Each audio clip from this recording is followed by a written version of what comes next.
गुरुर्ब्रह्मा गुरुर्विष्णु गुरुर्देवो महेश्वर गुरु साक्षात् परब्रह्म तस्मै श्री गुरवे नमः।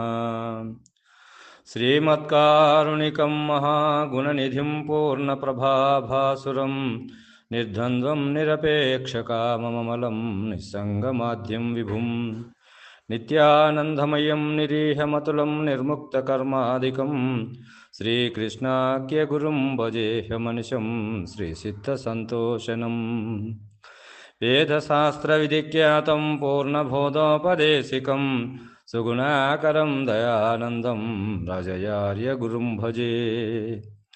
श्रीराजयोगिप्रियशिष्यम् अमलानन्ददीक्षितं पंढरीनाथयोगेन्द्रं सद्गुरो ते नमो नमः।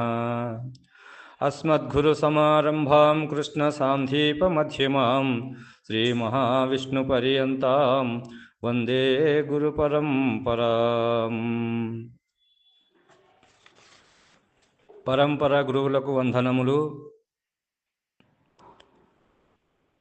శ్రీమద్భాగవత కృష్ణదేశకేంద్ర ప్రభువరులచే విరచితమైన ప్రబోధ శుఢామణి అను శక్తిద్వయ నిరాసకంభైన శుద్ధ నిర్గుణ తత్వ కంధార్థ ధరువులలో 45వ కంధార్థమును గురు కరుణచే మనము మననము చేసుకుంటున్నాము. ఎందుకంటే ఇది గురు కరుణ, గురు కృప, గురు నోటి నుండి వచ్చినటువంటిదే, అనుగ్రహభూషణముగా విన్నటువంటి దానిని మనము మననము చేసుకుంటున్నాము ఈ కందార్థములను. ఈ కందార్థము ఎరుక నిర్ణయము అనేటువంటి శీర్షికలో ఇప్పుడు ఎరుక నిర్ణయం అనేటువంటి శీర్షిక మొదలవుతుంది. కాబట్టి మరి పరిపూర్ణ దర్శనము అనేటువంటి దానిని మనం ఇతర కందార్థాలలో చెప్పుకున్నాము. ఇప్పుడు ఈ ఎరుక నిర్ణయము అనేటువంటి శీర్షికలో మొదటి కందార్థము ఏమంటున్నాడంటే, పిండ బ్రహ్మాండంబులు రెండును యారెంటిలోని రెండహములు ఈ ఖండములు 4 గూడియ ఖండంబగు ఎరుక రూపు గణరామా తండ్రి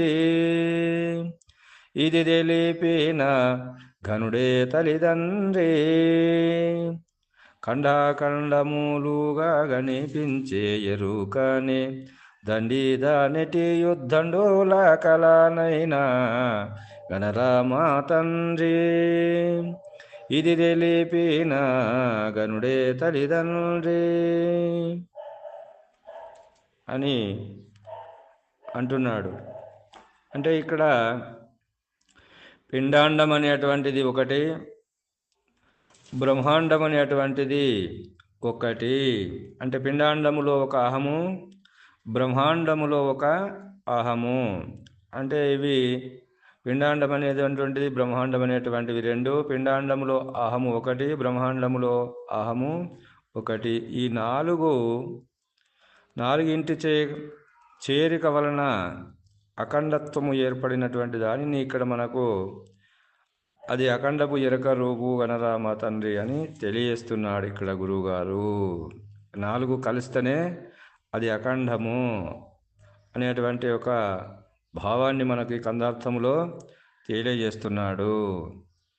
మరి ఇక్కడ పిండాండము అంటే ఏది ఇక్కడ అంటే, ఈ పిండాండము అనేటువంటిది, ఈ పిండ అండము అంటే పిండ రూపమైనటువంటి ఉపాధులు ఏవైతే ఉన్నావో ఇవన్నీ కూడా ఒక అండములో ఉన్నటువంటివి. పిండాండము అంటే పిండ రూపమైనటువంటి జీవులు ఏవైతే ఉన్నాయో ఈ ప్రాణకోటి అంతా కూడా ఈ పిండ ఉపాధులు అనేటువంటివి ఏవైతే ఉన్నావో అవన్నీ కూడా మరి అండము అనేటువంటి దానిలో ఆవరణములో ఉండేటువంటివి. కాబట్టి మరి అండము అని చెప్పి దేని ఇక్కడ అంటే ఇక్కడ మనకు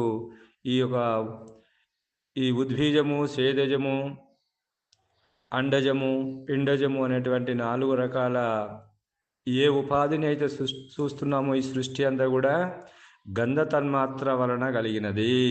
అంటే గంధ తన్మాత్ర వలన కలిగినది అన్నప్పుడు గంధ తన్మాత్ర అంటే ఇక్కడ పృథివీ అందు గంధ తన్మాత్ర ఉండడం వలననే అది అన్ని ఉపాధులకు అవకాశం ఇస్తుంది కదా.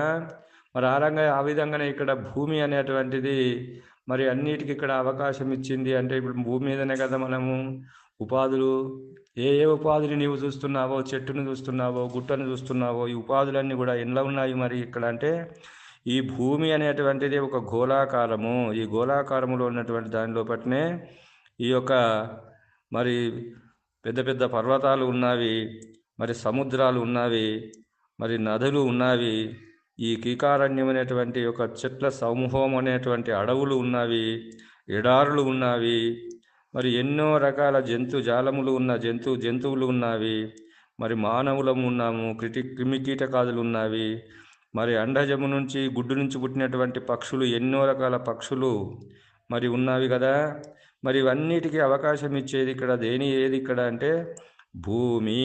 కాబట్టి ఈ భూమి మీదనే ఈ పిండ జీవులు అనేటువంటివి అన్నిటి కూడా నివాసము చేస్తున్నవి. దేని మీద అంటే ఈ పృథ్వీ అనేటువంటి భూతము మీద. దాన్ని బట్టి గణతన్మాత్ర అందు ఉద్భవించినటువంటి ఈ ఉపాధులన్నీ కూడా ఈ మానవులతో మానవులతో కూడుకొని అన్నీ కూడా 4 రకాల జీవజాలం అంతా కూడా జీవ పిండ స్వరూపాలు అన్నీ కూడా ఉపాధి ధర్మమైనటువంటివన్నీ కూడా ఇవి మరి ఈ యొక్క గోళం అనేటువంటి భూమి మీదనే ఉన్నవి. మరి అన్నప్పుడు ఇది అండమేది ఇక్కడ అంటే పృథివీ మీద ఉన్నటువంటివి పిండ రూపాలు, అండజము అనేటువంటి గుడ్డు రూపం పుట్టినటువంటివి, ఉద్భీజములైనటువంటి వృక్షాదులు, అరణ్యములు, మరి ఉత్పన్నమైనటువంటివి కదా పర్వతములు, గుట్టలు, నదులు, నదములు, మరి ఇవన్నీ కూడా అవి తనకు ఉత్పన్నమైనటువంటివన్నీ కూడా భూమి మీదనే ఉన్నాయి కదా. మరి ఇందులో మరి యొక్క ఈ మానవుడు కూడా ఈ అన్నము వలననే ఈ ఉత్పత్తి అయినాడు కదా తల్లిదండ్రుల గర్భము నుండి అని అన్నప్పుడు ఈ అన్నము ఏమవుతుంది మొదలు అంటే ఈ అన్నమే ఇది సప్తధాతువులుగా పరిణామం చెంది అది పురుషుని యందు శుక్ల రూపముగా, స్త్రీ యందు శోణిత రూపముగా ఉండి ఇవి రెండు మరి కలిసినప్పుడే మరి పిండోత్పత్తి జరుగుతుంది కదా.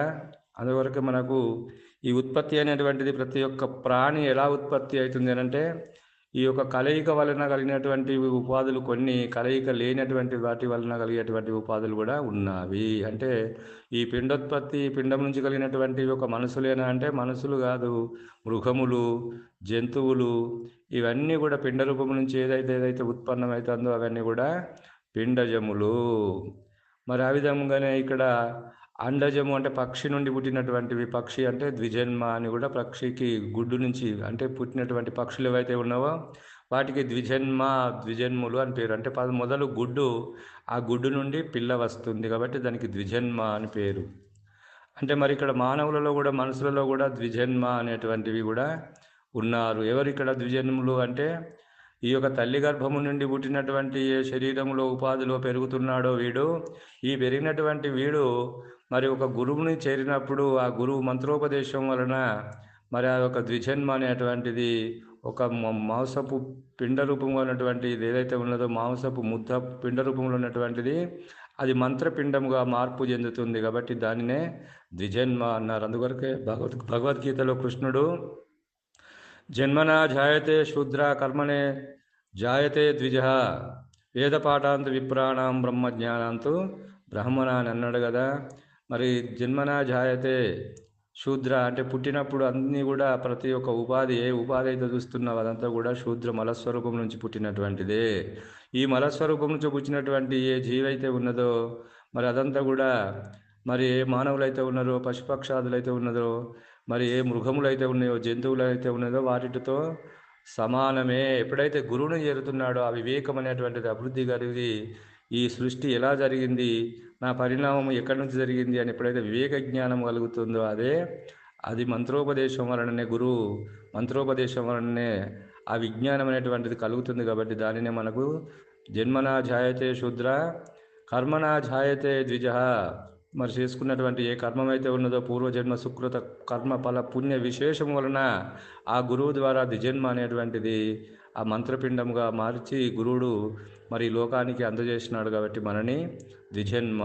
కాబట్టి మరి వేద పాఠాంతు విప్రాణం, గురువు గారి దగ్గర ఎప్పుడైతే నీవు వేదము ఆ బోధని వింటున్నామో ఆ బోధ అనేటువంటిదే ఇక్కడ ఆ వేదముల యొక్క సారాంశాన్ని గురు నోట నుండి వచ్చినటువంటివి, గురువు యొక్క ఆ నోటిలోనే గురువక్త్రం స్థితం బ్రహ్మ అన్నాడు కదా, ఆ గురు నోటిలోనే ఆ వేదములన్నీ దాగి ఉన్నవి. కాబట్టి ఆ నోటి నుంచి వచ్చేటువంటిదే ఆ వేదాన్ని నేర్చుకొని నీవు విప్రుడవైతున్నావు.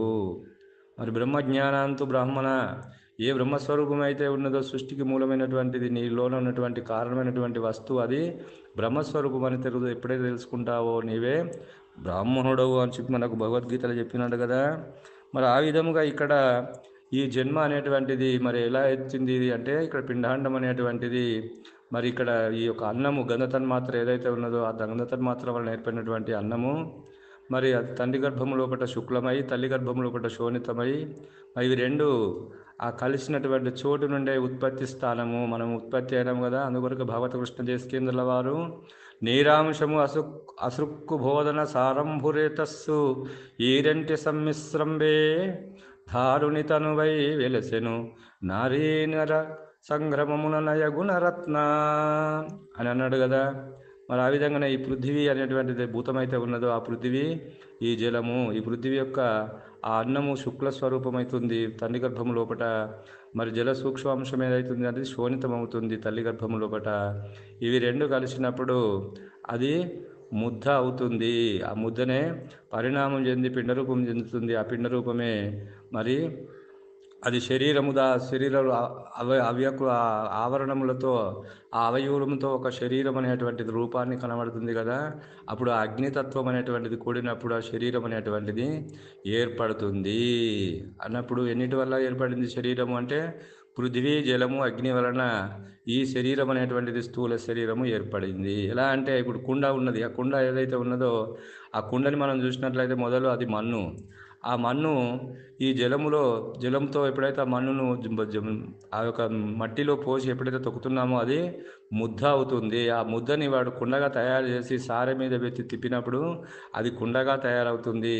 అది కుండగా తయారయ్యి మరి ఎండలో అది కాలబెట్టినప్పుడు ఎండలో ఉంచినప్పుడు అది కొద్దిగా గట్టిపడుతుంది. ఆ గట్టిపడి ఎప్పుడు అది అగ్నిలో అది కాల్చబడినప్పుడు దానిలో ఒక సంస్కారం అనేటువంటిది వస్తుంది. అది రూపం అనేటువంటిది. అంటే ఆ కుండ లోపల ఇప్పుడు ఎన్ని ఉన్నాయి అంటే ఆ కుండ అనేటువంటిది ఒక పృథ్వీతో తయారైంది, మరి జలముతో తయారైంది. ఆ అగ్నిలో కాలడం వలన ఆ ఎరుపు అనేటువంటి రూపము, కుండ అనేటువంటి గట్టితనం అనేటువంటి రూపం ఏర్పడింది కదా. ఆ విధంగానే ఇక్కడ ఈ మూడు తత్వములతో కూడినటువంటిదే ఈ స్థూల శరీరము. కాబట్టి ఈ స్థూల శరీరం అన్నం యందు ఉన్నటువంటిది అది శుక్లమై అది జల సూక్ష్మాంశము అది దాని యొక్క శోణితమై మరి ఇక్కడ ఏదైతే ఉన్నదో మధ్య అనేటువంటిది అది అది ఆ ఎముక అనేటువంటిది ఏదైతే ఉన్నదో అగ్నితత్వం వల్ల అది గట్టితనం ఏర్పడే రెండు కలిసి శరీర ఉత్పత్తిగా ధారణకు అది ఉత్పత్తి అయిపోయినటువంటి శరీరం యందు మరి మూడు ఎప్పుడైతే కుండగా తయారైందో ఈ శరీరం అయిందో మరి ఆ కుండ యందు మరి వాయువు ఉంది కదా.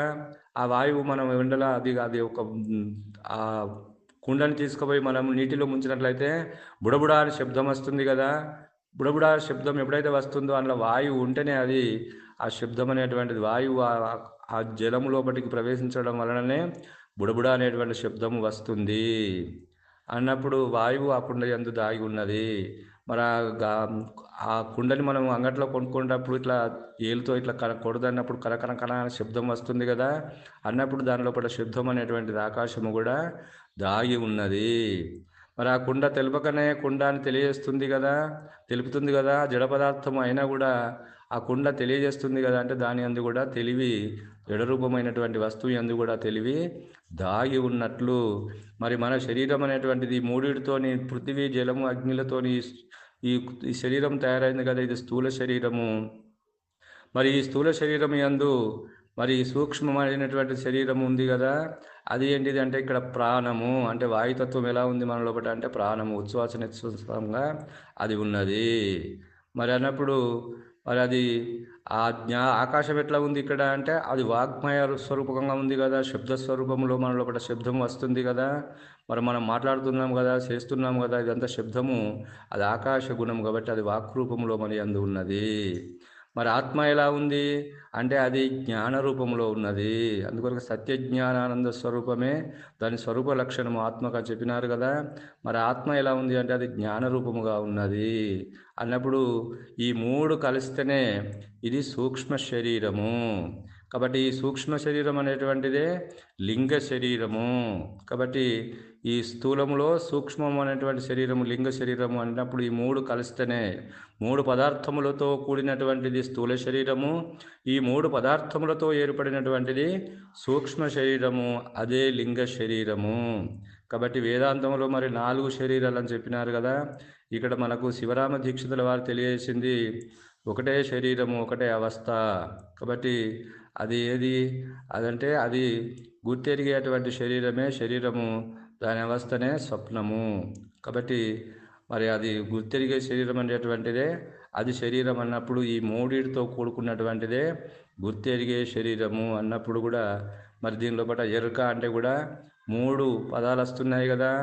ఎరుక అంటే ఆత్మ, ఆకాశతత్వమైనటువంటి వాక్కు, వాయుస్వరూపమైనటువంటి ప్రాణము, ఈ 3 కలిస్తేనే ఎరుక శరీరము, ఎరుక శరీరము, ఎరుక అని అంటున్నాం. కాబట్టి మరి ఈ పిండాండం అనేటువంటి దాని లోపల ఇది ఎట్లా ఉంది అంటే ఈ 6 సమూహం 6 తయారైనటువంటిది కుండ, 5 అయినటువంటిది కుండ ఏదైతే ఉన్నది కుండల ఆ షడ్భూతమైనటువంటి ఆత్మ కూడా దాగి ఉంది కదా. మరి ఆ విధంగానే ఇక్కడ భూగోళం అనేటువంటిది ఏది ఇక్కడ అంటే ఈ పృథివీ అనేటువంటిది దాని అందే ఈ ఉపాధులన్నీ పిండజీవులన్నీ ప్రాణం దాని అందే ఉన్నవి. కాబట్టి దీనినే మనం ఇక్కడ ఎరుక అనేటువంటి స్థూల శరీరాన్ని లింగ శరీరం అంటున్నాము. దీనినే మనము జీవాత్మ అంటున్నాము, ప్రాణాత్మ అని అంటున్నాము.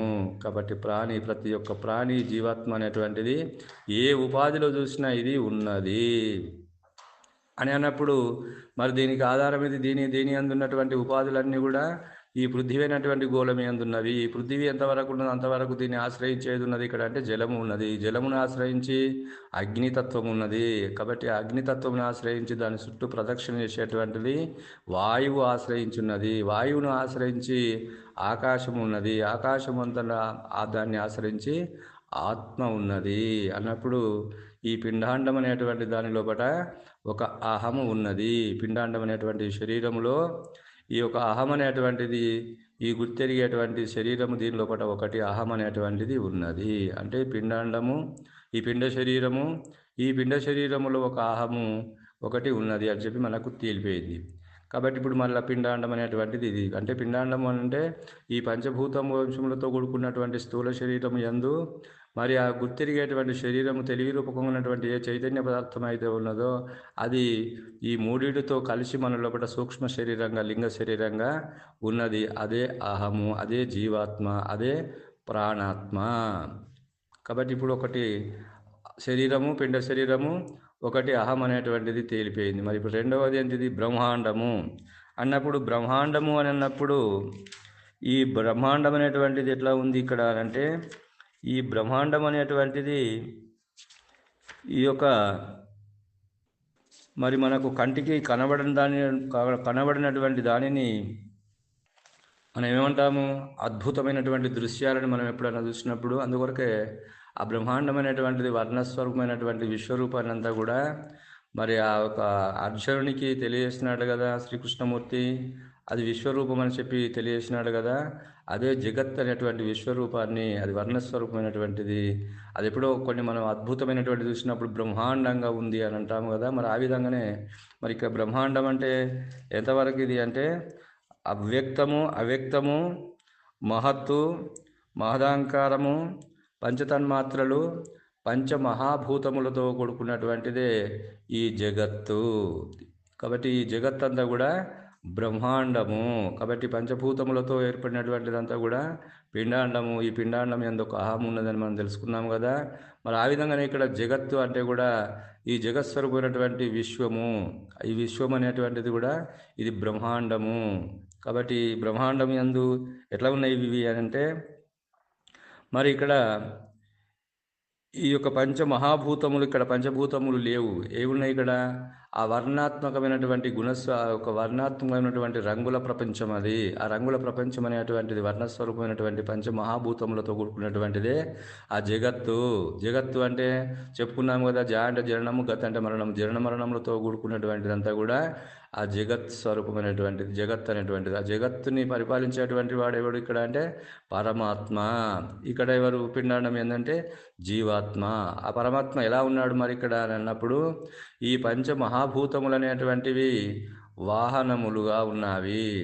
ఈ వాహనములు అనేటువంటి దానిని ఆ బ్రహ్మాండము నుంచి పిండాండమునకు దిగుమతి కావాలి కదా.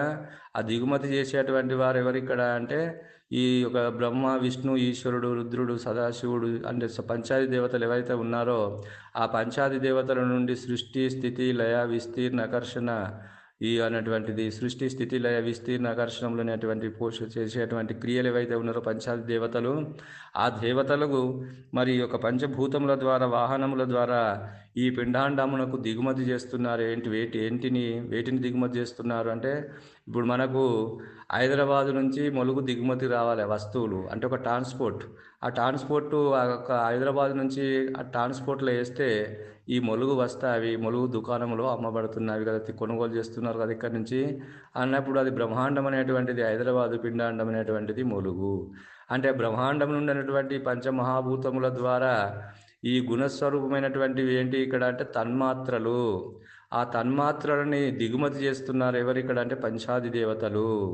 అంటే గంధ తన్మాత్రని బ్రహ్మ, రసతన్మాత్రని విష్ణువు, రూపతన్మాత్రని మరి ఈశ్వరుడు, రుద్రుడు, మరి ఆ విధంగానే మరి గంధరస రూప స్పర్శ తన్మాత్రని మరి ఇక్కడ వాయువు అనేటువంటి ఈశ్వరుడు, మరి శబ్ద తన్మాత్ర అనేటువంటి దానిని ఇక్కడ మనకు సదాశివుడు అనేటువంటి వారు ఐదుగురు ఇక్కడికి దిగుమతి చేస్తున్నారు. ఈ పంచ మహాభూతములు అనేటువంటి వాహనముల ద్వారా ఈ శబ్ద తన్మాత్రలు అనేటువంటి ఒక గుణములన్నింటినీ కూడా మనకి ఇక్కడ దిగుమతి చేస్తేనే ఈ యొక్క పిండాండం యందు ఈ భూమి మీద ఉండేటువంటి ప్రతి ఒక్క జీవకోటి ఇక్కడ మనగడ జీవించగలుగుతుంది. లేకుంటే అవి జీవించగలగవు. కాబట్టి మరి ఇక్కడ జీవించాలంటే మనగడ గడపాలంటే ప్రతి ఒక్క ఉపాధి మనగడ ఉండాలంటే జీవించాలంటే ఆ పంచతన్మాత్రల యొక్క శక్తి వీటికి అవసరం. కాబట్టి ఆ శక్తులను అక్కడి నుంచి ఇక్కడికి దిగుమతి చేసేటువంటి వాళ్ళే పంచాది దేవతలు. కాబట్టి ఇక్కడ మరి ఆ శక్తులు అనేటువంటివి ఇవి ఇక్కడ ఆ సమ్మేళనమునకే అది మహదాంకారం అని పేరు. మరి ఇక్కడ ఒక పంచబీజముల యొక్క సమ్మేళనమునకే మహత్తు అని పేరు. మరి ఒక పంచదేవతల యొక్క సమ్మేళనమునకే అవ్యక్తం అని పేరు. మరి అవ్యక్తం అనేటువంటి దాని నుండి పంచాది దేవతలు మరి సృష్టి చేస్తున్నారు. సృష్టి, స్థితి, లయ, విస్తీర్ణ, ఆకర్షణములు చేస్తున్నారంటే ఎవరి అనుగ్రహం వలన అంటే ఎవరు ఉంటే వీళ్ళు పనిచేస్తున్నారు అంటే వీళ్ళందరినీ ఐదుగురిని దేవతలని తన ఆధీనంలో ఉంచి నియమిత దేవతలుగా అధిష్ఠించినటువంటి వాడు పరమాత్మనే కదా. ఆ పరమాత్మ ఆధీనంలో వీళ్ళు పనులు చేస్తున్నారు. కానీ మరి వారు తనకు శక్తివంతంగా తన శక్తి వలన చేస్తున్నారంటే చేస్తలేరు. అందుకొరకే గురుగీతలో శ్రీ గురుకృపా ప్రసాదేన బ్రహ్మ విష్ణు మహేశ్వర సామర్థ్యము భజన సర్వే సృష్టి స్థిత్యంత కర్మని అని మనకు గురుగీత చెప్తుంది కదా. ఆ శ్రీ గురుకృపా ప్రసాదేన ఆ ఈశ్వరుని యొక్క పరమాత్మ యొక్క ఆ యొక్క శక్తి వలననే వీళ్ళు పనులను చేయగలుగుతున్నారు. అంటే ఇప్పుడు ఈ రాష్ట్రాలన్నిటికీ రాజు ఎవరు ఇక్కడ అంటే రాష్ట్రపతి. ఆ రాష్ట్రపతి రాష్ట్రాల్లో ఉన్నటువంటి యొక్క ముఖ్యమంత్రులన్నింటిని అందరినీ కూడా చూసేటువంటి వాడు రాష్ట్రపతి. కాబట్టి ఆ రాష్ట్రపతి ఇక్కడ ఎవరు అంటే అతడే ఆ ఈశ్వర స్వరూపములో బ్రహ్మాండములో ఉన్నటువంటి ఆ ఈశ్వరుడు. అందుకొరకే మనకు భగవద్గీతలో ఈశ్వర సర్వభూతానాం హృద్దేశే తిష్టతి అర్జున భ్రమయాం సర్వభూతాని యంత్రారూఢ మాయయా. అంటే ఆ వాహనములు నడిపేటువంటి వాడు శోధకుడు. ఎవరు ఆ శోధకుడు? బస్సులు నడిపేటువంటి వాడు డ్రైవరు, బస్సు డ్రైవరు. మరి రైలు నడిపేటువంటి వాడు రైల్లో ఉండి డ్రైవర్ నడుపుతున్నాడు కదా. ఆ విమానంలో ఉండి విమానాన్ని నడిపేటువంటి వాడు ఎవడు ఇక్కడ అంటే ఆ శోధకుడు ఎవడు ఇక్కడ అంటే ఈశ్వరుడు. ఆ ఈశ్వరుడు అనేటువంటి వాడు ఆ బ్రహ్మాండం యందు ఉండి ఈ జగత్తుని పరిపాలిస్తున్నాడు, నడుపుతున్నాడు అన్నప్పుడు అందుకొరకు ఈశ్వర సర్వభూతానాం హృదయేశే తిష్టతి అర్జున అని అన్నాడు కదా. ఆ ఈశ్వర స్వరూపములో ఉండి ఆ హృదయ స్థానంలో ఉండి పంచభూతాలని మరి యొక్క పంచభూతం నుంచి కలిగినటువంటి ప్రతి ఒక్క జీవ కోటిని ప్రాణకోటిని కూడా నేను కదిలిస్తున్నాను అని చెప్తున్నాడు కదా గీతల. ఆ ఎవరు కదిలించేదంటే నేనే. ఆ నేననేటువంటిది ఆ పరమాత్మ స్వరూపమే. నేనై అక్కడ ఈశ్వర స్వరూపంలో కదిలిస్తున్నాను. ఇవి కదులుతున్నాయి ఎవరి వల్ల? నా మాయ వలననే ఇవి కదులుతున్నాయి. నా మాయ అంటే ఈ పంచమహాభూతములు అనేటువంటి ఏ మాయ అయితే ఉన్నాయో ఆ మాయ వలననే ఆ పరమాత్మ అనేటువంటి ఈశ్వరుడు కదిలిస్తున్నాడు అన్నప్పుడు ఈ జగత్ అనేటువంటిది ఒక బ్రహ్మాండము. ఎక్కడి నుంచి ఇది అంటే అవ్యక్తం నుంచి పంచమహాభూతముల వరకు ఇది బ్రహ్మాండము. మరి ఆ బ్రహ్మాండములో ఒక అహము అనేటువంటి వాడు ఈశ్వరుడు. ఆ ఈశ్వరుడు అనేటువంటిదే వాడే పరమాత్మ. కాబట్టి ఆ పరమాత్మ అనేటువంటిది ఒక అహము. కాబట్టి ఎన్ని అయిపోయినాయి ఇక్కడ అంటే పిండాండములో ఒక అహము, బ్రహ్మాండములో ఒక అహము. కాబట్టి ఈ విధముగా ఇక్కడ ఈ యొక్క సకల జీవోపాధులను జగత్తుని నడిపించేటువంటి వాడు కూడా ఆ పరమాత్మనే. కాబట్టి ఆ పరమాత్మ మరి ఆ విధంగా ఇక్కడ సర్వవ్యాపకుడై మరి ఉన్నాడు అని అన్నప్పుడు మరి ఏమంటున్నాడు ఇక్కడ అంటే పిండ బ్రహ్మాండంబులు రెండును యారెంటిలోన రెండములు ఈ కండములు 4 గూడియ కండంబగు ఎరుక రూపు గణరామా తండ్రి ఇది తెలిపిన గనుడే తల్లిదండ్రి అని అంటున్నాడు. అంటే ఇక్కడ పిండాండం అనేటువంటిది పంచభూతములతో కూడినటువంటి శరీరము, ఆ పంచభూతములకు అధిష్టానంగా ఉన్నటువంటి ఆత్మ అనేటువంటి ఎరుక అనేటువంటిది ఒక అహము. బ్రహ్మాండం అనేటువంటిది జగత్తు, ఆ జగత్తును నడిపించేటువంటి వాడు శోధకుడు అనేటువంటి ఈశ్వరుడు ఒక అహము. అంటే ఇప్పుడు ఎన్నైనాయి అంటే 4. ఈ 4 కూడితేనే అది అఖండంబగు ఎరుక స్వరూపము అంటున్నాడు ఇక్కడ. అంటే ఖండాఖండములతో కూడుకున్నటువంటిది ఇది ఎరుక అని కొందరు అంటున్నారు కదా. మరి మనము చెట్టును పరిశీలన చేసినట్లయితే ఆ బీజం ఏమైంది? ఆ బీజం అనేటువంటిది పతనం అయితేనే అందులోకి ఒక అంకురం అనేటువంటిది బయటికి వచ్చి అది ఒక ఏరు రూపంలో వచ్చి మొలక రూపంలో వచ్చి అది ఒక వృక్షాకారం చెందింది అన్నప్పుడు ఆ వృక్షాకారం చెందినటువంటిది భూమి మీద నీకు వృక్షమైతే అగబడుతుందో చెట్టు, ఆ చెట్టుకు ఆధారమైనటువంటిది ఏది ఇక్కడ అంటే వేరు. ఆ వేరు ఎక్కడుంది? ఇక్కడ వేరు కనబడుతుందా అంటే అది కనబడదు. అంటే ఇప్పుడు ఈ చెట్టు అనేటువంటి పంచభూతములతో కూడుకున్నటువంటి వృక్షము ఇదంతా కనబడుతుంది. జగత్ అనేటువంటి వృక్షం కనబడుతుంది, శరీరాలు కనబడుతున్నాయి. కానీ మరి ఆ ఒక భూమిలోకి పోయినటువంటిది ఏదైతే ఉన్నదో ఆ యొక్క బ్రహ్మాండం అనేటువంటిది ఏదైతే ఉన్నదో అది ఏరు. ఆ ఏరు కనబడుతుందా అంటే కనబడదు. అది భూమి లోపలికి వెళ్ళిపోయింది కాబట్టి అది అవ్యక్త స్వరూపములో, అది మహత్వ స్వరూపములో, అది మహదాంకార స్వరూపములో, అది గుణస్వరూపములో, అది వర్ణ రూపంలో ఉంది ఆ ఏరు. కాబట్టి చెట్టుకు ఆధారం ఏది ఇక్కడ అంటే ఏరు. ఆ ఏరు అనేటువంటిదే బ్రహ్మాండము. ఇక్కడ పిండాండం అనేటువంటిదే ఈ వృక్షాకారముతో మనకు కనబడేటువంటి 4 కొమ్మలు, ఆ కొమ్మలకు రెమ్మలకు ఉన్నటువంటి పూతలకు ఉన్నటువంటి కాతలు, ఆ కాతలతో కూడినటువంటి పండ్లు అన్నీ కూడా కనబడుతున్నాయి కదా. ఆ పండుకు ఏది ఆధారం ఇక్కడ అంటే చెట్టు, ఆ కొమ్మ. ఆ కొమ్మకు ఆ చెట్టుకు ఆధారం ఏది అంటే ఇక్కడ తల్లి అనేటువంటిది ఏరు. కాబట్టి పిల్ల అనేటువంటిది చెట్టు. ఇవి 2 వేరున్నావా అంటే వేరు లేవు. కాబట్టి అదంతా కలిస్తేనే అఖండము, అదంతా కలిస్తేనే వృక్షము అంటున్నాం మనం ఇక్కడ. అంటే ఒకదాని వృక్షం అంటున్నామా, ఒక చెట్టునే వృక్షం అంటున్నామా అంటే ఆ ఏరుతో కలిపి వృక్షమంతా. ఆ ఏరు లేకుంటే దీనికి మనగడ ఈ ఇక్కడ చెట్టుకు లేదు. ఆ చెట్టుకు ఆ మనగడ అనేటువంటిది రావాలి అంటే దాని లోపల ఆ ఆకులు అవి పచ్చగా ఉండాలంటే, అవి పూత పూయాలంటే, అవి కాతలు కాయాలంటే అది ఎక్కడి నుంచి ఆ శక్తిని తీసుకుంటుంది? గంధ తన్మాత్రని, ఆ రస తన్మాత్రని, అదంతా ఎక్కడి నుంచి తీసుకుంటుందంటే భూమిలో ఉన్నటువంటి ఒక రసతన్మాత్రను తీసుకునేటువంటిది అది ఏరు. కాబట్టి ఆ గంధ తన్మాత్ర దాని యందు దాగి ఉన్నది. ఆ రసతన్మాత్రలో ఉన్నటువంటి శక్తిని అది తీసుకొని ఇక్కడ ఆకులకు ఇస్తుంది, కొమ్మలకు ఇస్తుంది, ఆ పూతకి ఇస్తుంది, కాయలకు ఇస్తుంది. కాబట్టి అవి మనగడగా ఉన్నవి. కాబట్టి ఆధారం ఏది ఇక్కడ అంటే అదంతా వృక్షము. ఇప్పుడు మన శరీరాన్ని చూసినట్లయితే మనకు కాళ్ళు ఉన్నవి.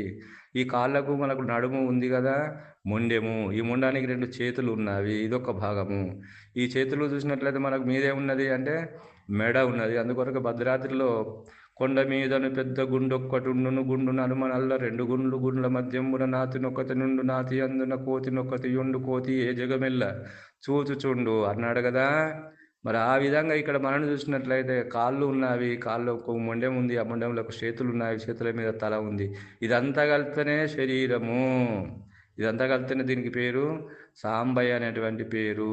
కాబట్టి సాంబయ్య అనేటువంటి పేరుతో ఇది పిలువబడుతున్నాడు. కానీ దానిలో ఉన్నటువంటి జీవాత్మ ఏదైతే ఉన్నదో అదే పరమాత్మ స్వరూపం అని ఎప్పుడైతే గురుముఖత ఎరుగుతున్నాడో సాంబయ్య అనేటువంటి పేరు పోయింది.